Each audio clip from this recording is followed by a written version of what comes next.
reason it's so important is you have to have people who know enough to be able to analyze situations for themselves, don't simply have to be spoon-fed by the news media. And actually, you know, the founders of our nation said that our system of government and our freedom is dependent on a well-informed and educated populace. Why did they say that? Because they knew if we weren't... I'm talking about people with common sense. We have to take the Constitution and put it on the top shelf, once again, in this nation. They said there should be no designation on the ballot of political party. So people would actually have to know who they're voting for. I think that would make a big... When you don't know what's going on, what are you going to do? Except react. And that's what we're doing. We sit back and we react. We should have plans in place for virtually every scenario. You know, not only in the Middle East, but, you know, in Russia, that whole area. You know, why are we sitting around waiting for Putin to react?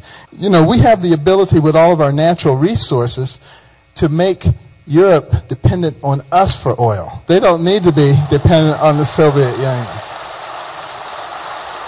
You did the best that you can do. And recognizing that you're not ultimately in charge of everything.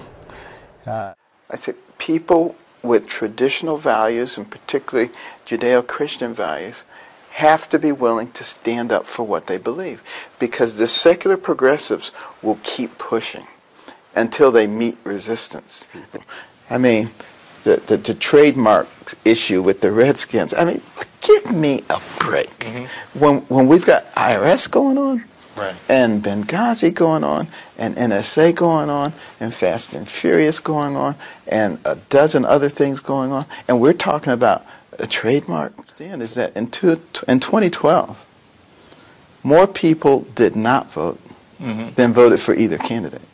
Voted in 20 years about what's going on. And if he's an invalid, you need to get him an absentee ballot. And if he's blind, you need to help him fill it out. And you need to start talking to people in your sphere of influence, your neighbors, even if they're liberals. Talk to them, because what happened... And I began to realize that the person who has the most to do with it is you.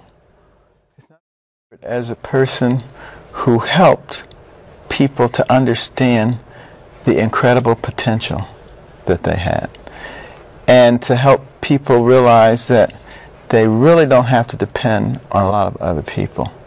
What they have to do is take advantage of their God-given talents and to develop those, and that the person who has the most to do with them and what happens to them is them, based on the choices that they make.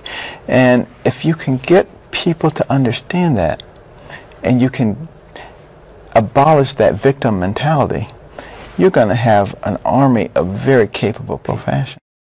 Why were they willing to fight? Why on D-Day did those guys storm the shores of Normandy, being mowed down by machine gun fire, hundreds, thousands, stepping over their comrades, overwhelming the Axis powers?